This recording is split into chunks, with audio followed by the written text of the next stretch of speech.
अस्सलाम वालेकुम स्टूडेंट्स, उम्मीद है आप लोग खैरियत से होंगे। आज हम लोगों ने जो टॉपिक पढ़ना है that is the typical properties of gases, और उसमें हमारा जो पॉइंट है वो है प्रेशर का। देखो बेटे, गैस की प्रॉपर्टी होती है कि जो गैस पार्टिकल्स होते हैं ना, ये जहां पे भी टकराएंगे ये प्रेशर एक्सर्ट करते हैं।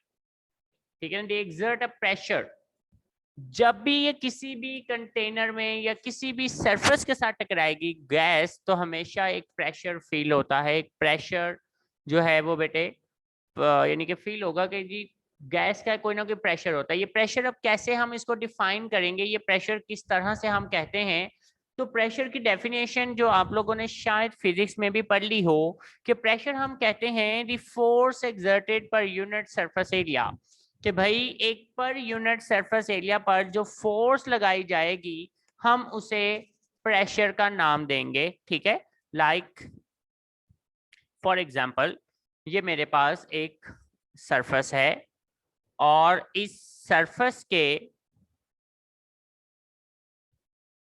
ये मेरे पास लेट्स सपोज भी एक सरफेस है। ठीक है ना, अब बेटा इस सरफेस के पर यूनिट सरफेस एरिया का मतलब क्या होगा कि यानी इसके एक पॉइंट के ऊपर, ये एक पॉइंट है, इस पॉइंट के ऊपर जो भी प्रेशर एक्सर्ट हो रहा है इसे हम यानी कि जो फोर्स लग रही है, ठीक है ना, यानी कि फोर्स एक्सर्टेड पर यूनिट सरफेस एरिया, एक पर यूनिट सरफेस एरिया पर जितनी फोर्स अप्लाई होगी वो प्रेशर कहलाएगा। ठीक है, तो प्रेशर बहुत ही सिंपल सी डेफिनेशन हमारे पास आ जाती है कि प्रेशर क्या चीज है।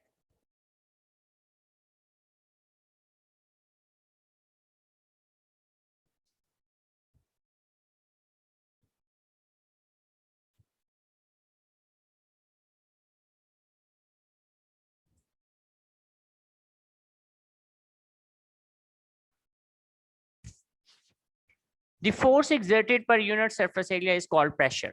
कि भाई एक पर यूनिट सरफेस एरिया पर जो फोर्स लगेगी हम उसको प्रेशर का नाम देंगे कि ये प्रेशर कहलाता है। ठीक है ना बेटे, तो प्रेशर की डेफिनेशन ये हमारे पास आ गई है, ये प्रेशर की डेफिनेशन है बेटे। ओके, अब हम बात करते हैं कि बेटे ये जो प्रेशर है, ठीक है, इसका फॉर्मूला क्या होगा। तो बेटा प्रेशर को हम रिप्रेजेंट करेंगे पी से, और डेफिनेटली हम फोर्स को रिप्रेजेंट करेंगे एफ से। और ये फोर्स हम किस पे लगा रहे हैं बेटे, पर यूनिट सरफेस एरिया, यानी कि सरफेस एरिया जो है इसको हम रिप्रेजेंट करते हैं ए से। तो pressure means the force exerted पर यूनिट सरफेस एरिया। अगर अब हम इसके यूनिट निकालना चाहें तो यूनिट भी हम निकाल सकते हैं। हमें पता है कि जो फोर्स का यूनिट होता है वो न्यूटन होता है, जबकि एरिया का जो यूनिट होता है वो होता है मीटर पर स्क्वायर। और जब आप इसको ऊपर लेके जाएंगे, ओवर में ऊपर लेके जाएंगे, तो ये हमारे पास आ जाता है pressure is equal to newton per metre square.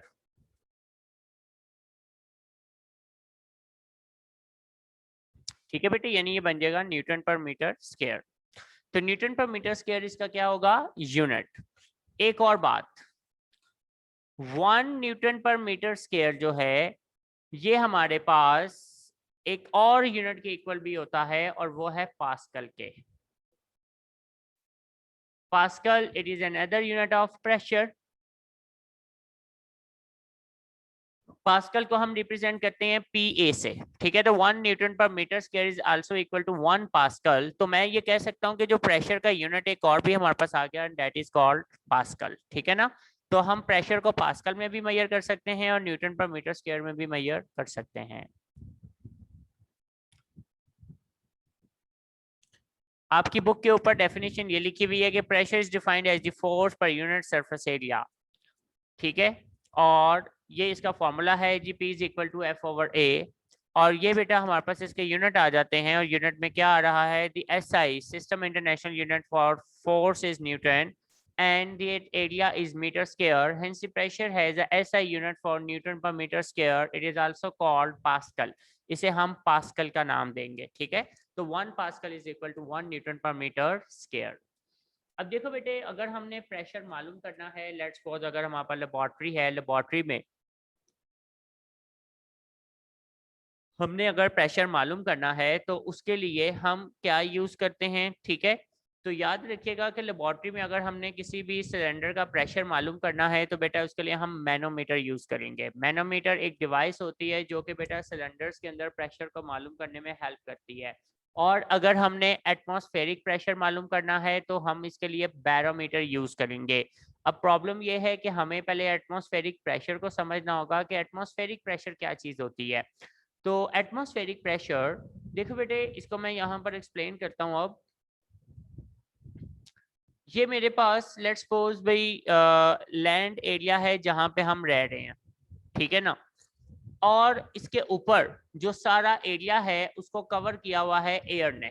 ये जो सारा एरिया है it is covered by air, इसको एयर ने कवर किया हुआ है। तो ये तो सारा लैंड आ गया, ठीक है कि जी ये लैंड है। और ये वाला हिस्सा कौन सा है जी, एयर है। अब डेफिनेटली इस लैंड के ऊपर एयर का भी कोई ना कोई प्रेशर तो होगा ना।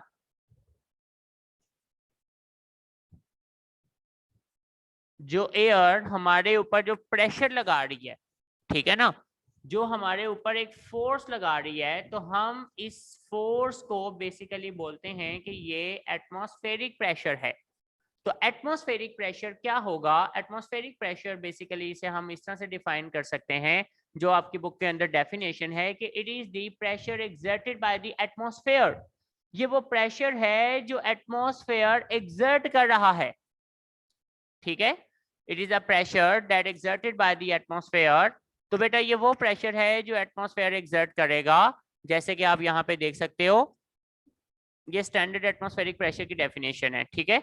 तो भाई वो pressure, the pressure exerted by the atmosphere at sea level, sea level मतलब जहाँ पे हम रह रहे होते हैं उसको sea level कहा जाता है, ठीक है। जहाँ पे हम लोग रह रहे हैं इस एरिया को, इस लैंड को हम बोलते हैं sea level। तो वो प्रेशर जो sea level पर एटमॉस्फेयर हमारे ऊपर exert कर रहा है। अब इसकी डेफिनेशन क्या होगी? It is defined as the pressure exerted by a mercury column of 760 mm height at sea level। देखो बेटे आप लोगों ने शायद ये ऑब्जर्व किया हो, जस्ट अ मिनट। जी बेटे मैंने अब आपके सामने एक पिक्चर शेयर की है इसको समझाने के लिए, ठीक है। देखो बेटे ये हमारे पास ना एक कॉलम है, ठीक है। इस कॉलम को हम बोलते हैं mercury column. This is called a mercury column. और ये नीचे जो आप कंटेनर देख रहे हो ना, इसके अंदर हमने मर्करी फिल किया हुआ है। मर्करी क्या है? एक लिक्विड होता है, ठीक है। और मेटल है, लिक्विड फॉर्म में एग्जिस्ट करता है। अब देखो बेटे ये क्या है? ये एटमॉस्फेरिक प्रेशर है।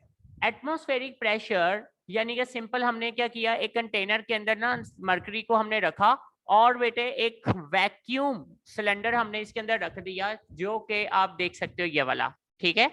अब इसके अंदर क्या हो रहा है कि जब एयर का प्रेशर लगा तो मर्करी जो है वो ऑलमोस्ट 760 मिलीमीटर की हाइट पे चला जाता है।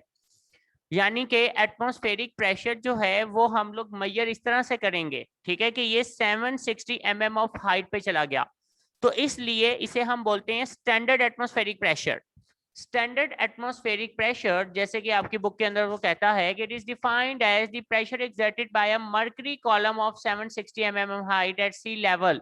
यानी कि इसको हम डिफाइन कर सकते हैं एटमॉस्फेरिक प्रेशर को, ये स्टैंडर्ड एटमॉस्फेरिक प्रेशर को, कि ये वो प्रेशर है जो एक्सर्ट करने पर मर्करी कॉलम जो है वो 760 mm हाइट पे चला जाएगा एट सी लेवल पे। It is a sufficient pressure to spot a column of mercury 760 mm in height at sea level। वो कहते हैं ये इतना प्रेशर होता है कि ये मर्करी को कॉलम में 760 mm हाइट तक इजीली पहुंचा सकता है एट सी लेवल। सी लेवल इसलिए कहा जा रहा है क्योंकि बेटे जमीन के करीब करीब जो बेटा प्रेशर होता है वो मैक्सिमम होता है because of the force of gravity. जब आप जमीन से हाइट में ऊपर जा रहे होते हैं, ऊंचाई में आप जा रहे होते हैं, तो हवा का प्रेशर कम होना शुरू हो जाता है, तो डेफिनेटली फिर एटमॉस्फेरिक प्रेशर जो है वो भी कम होगा, ठीक है, वो रिड्यूस होना शुरू हो जाता है। और हम लोग एटमॉस्फेरिक प्रेशर को मजीद यूनिट्स में भी कन्वर्ट कर सकते हैं, जैसे कि फॉर एग्जांपल कि 1 एटमॉस्फेरिक जो है ये हमारे पास तो आ गया कि 1 एटमॉस्फेरिक जो प्रेशर है ये अगर मर्करी में मेजर किया जाए तो ये कितना मिलेगा आपको? 760 mm ऑफ Hg यानी मिलीमीटर ऑफ मर्करी में। तो 1 एटमॉस्फेरिक प्रेशर यानी कि आप कह सकते हैं कि जब जमीन के करीब मतलब कि जो सी लेवल है इस पर 760 mm ऑफ हाइट तक जो है मरकरी जो है ना इतनी हाइट पे चला जाता है, तो ये आप डिक्लेयर कर रहे हो ये 1 एटमॉस्फेरिक प्रेशर है। अब दूसरी तरफ अगर मैं ये कहूं कि 1 mm ऑफ Hg इक्वल होता है 1 टॉर के। टॉर क्या है? It is another unit. तो मैं ये कह सकता हूं कि अगर 1 मरकरी 1 mm ऑफ Hg अगर 1 टॉर के इक्वल है और 1 एटमॉस्फेरिक प्रेशर अगर हम टॉर में मेजर करना चाहें तो बेटा क्या वो 760 टॉर के इक्वल नहीं होगा? यानी कि मैं ये कह सकता हूं कि 1 एटमॉस्फेरिक प्रेशर जो है ये किसके इक्वल होगा? 760 टॉर के।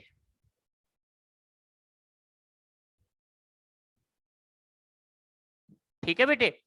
और इसी तरह अगर हमें ये यूनिट पास्कल में मेजर करना हो या फिर न्यूटन पर मीटर स्क्वायर में मेजर करना हो तो हमें पता है कि न्यूटन पर मीटर स्क्वायर और पास्कल दोनों एक ही होते हैं। तो 1 एटमॉस्फेरिक प्रेशर अगर हम पास्कल में मेजर करना चाहें तो हमें पास्कल में इसकी वैल्यू मिलती है 101325 पास्कल। अगर हमने इसको पास्कल में कन्वर्ट करना है, ये स्टैंडर्ड वैल्यूज हैं बेटा सारी, ठीक है, ऑलरेडी मेजर्ड है, सारी स्टैंडर्ड वैल्यूज हैं। तो 1 एटमॉस्फेरिक जो प्रेशर होगा it is equal to 101325 pascal, ये 325 पास्कल के इक्वल होगा। ठीक है बेटे। अब आपकी बुक के ऊपर आता हूं तो बुक की वर्डिंग को भी आगे देख लेते हैं। ये सारा उसने बता दिया हुआ है कि 1 एटमॉस्फेरिक प्रेशर जो है it is equal to 760 mm of Hg which is also equal to 760 torque. कैसे निकाला उसने? ये रिलेशन से इसने इसको कन्वर्ट किया। ठीक है कि 1 mm ऑफ Hg जो है वो 1 टॉर्क के इक्वल है, इस तरह फिर 760 mm ऑफ Hg जो है वो 760 टॉर्क के इक्वल होगा। और हमारे पास यहाँ पे पास्कल में आ गया या न्यूटन पर मीटर स्क्वायर में आ गया, तो 1 atmospheric is equal to 101325 newton per metre square. अब बेटा ये जो वैल्यूज आप देख रहे हैं ना ये सारी एमसीक्यूज पॉइंट ऑफ व्यू से बहुत ज्यादा इंपॉर्टेंट है। It is very very important. ठीक है, एमसीक्यूज पॉइंट ऑफ व्यू से जैसे आपको एमसीक्यू में आ सकता है कि 1 atmospheric pressure is equal to 76 mm of Hg, 7 mm of Hg, 7600 mm of Hg या 760 mm ऑफ Hg। इस तरह से आपको एमसीक्यूज में ऑप्शन चेंज कर देगा। ठीक है, आपको ये भी कहा जा सकता है कि 760 mm of Hg is also equal to, वो किसके इक्वल होगा? तो याद रखिएगा वो 760 टॉर्क के इक्वल होगा। ठीक है, 1 atmospheric pressure is equal to dash pascal, तो 101325 के इक्वल होगा। ये बात ज़हन में रखिएगा। ये इसकी डेफिनेशन है जो आपने प्रॉपरली इसी के अंदर लिखनी है। अगर आपको क्वेश्चन आता है कि what is standard atmospheric pressure तो आपने ये पैराग्राफ लिखना होगा और उसके साथ ये यूनिट्स कन्वर्जन लिखनी होगी। ठीक है बेटे, तो ये हमारा आज का टॉपिक था प्रेशर का। यहाँ पे आप क्वेश्चन लिख लीजिएगा, why gases are compressible, gases compressible क्यों होती हैं, हम गैसेस को कंप्रेस क्यों कर सकते हैं। ठीक है, तो देखो बेटा गैसेस की प्रॉपर्टी होती है कि गैसेस जो हैं इनको हम कंप्रेस कर सकते हैं। ठीक है ना, दे आर कंप्रेसिबल, इनको हम कंप्रेस कर सकते हैं। जैसे कि मैं आपको यहाँ पर समझा देता हूँ। अब देखो बेटे, लेट्स सपोज ये मेरे पास एक कंटेनर है और इस कंटेनर के अंदर ना ये मेरे पास एक रॉड लगा हुआ है, पिस्टन लगा हुआ है। ठीक है ना, ये पिस्टन लगा हुआ है इसके ऊपर। ठीक है बेटे, अब मैंने ना इसके अंदर एक गैस को क्लोज किया हुआ है।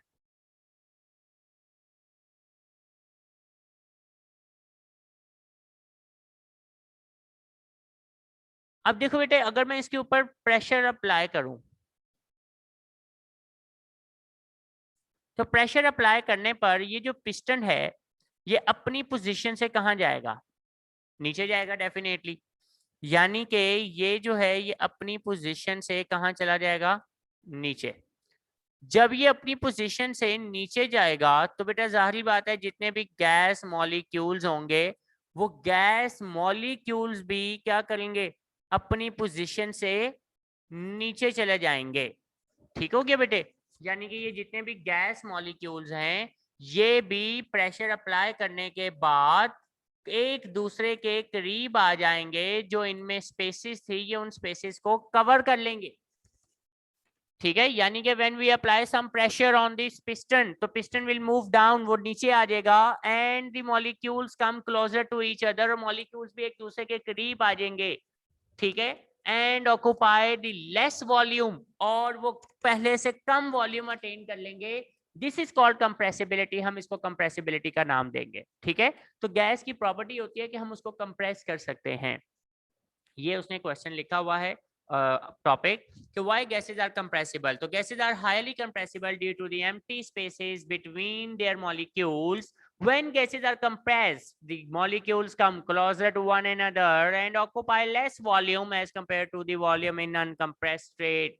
ये इसका आंसर है बेटे, ठीक है। बहुत ही सिंपल सी बात उसने कही है कि भाई गैसेस के अंदर प्रॉपर्टी होती है कि वो कंप्रेसिबल होती है, उन्हें कंप्रेस किया जा सकता है। जब हम कोई प्रेशर अप्लाई करेंगे तो प्रेशर लगाने पर गैसेस के मॉलिक्यूल्स एक दूसरे के करीब आएंगे and definitely they will occupy the less volume as compare to the volume in uncompressed state. ये हमारा टॉपिक था।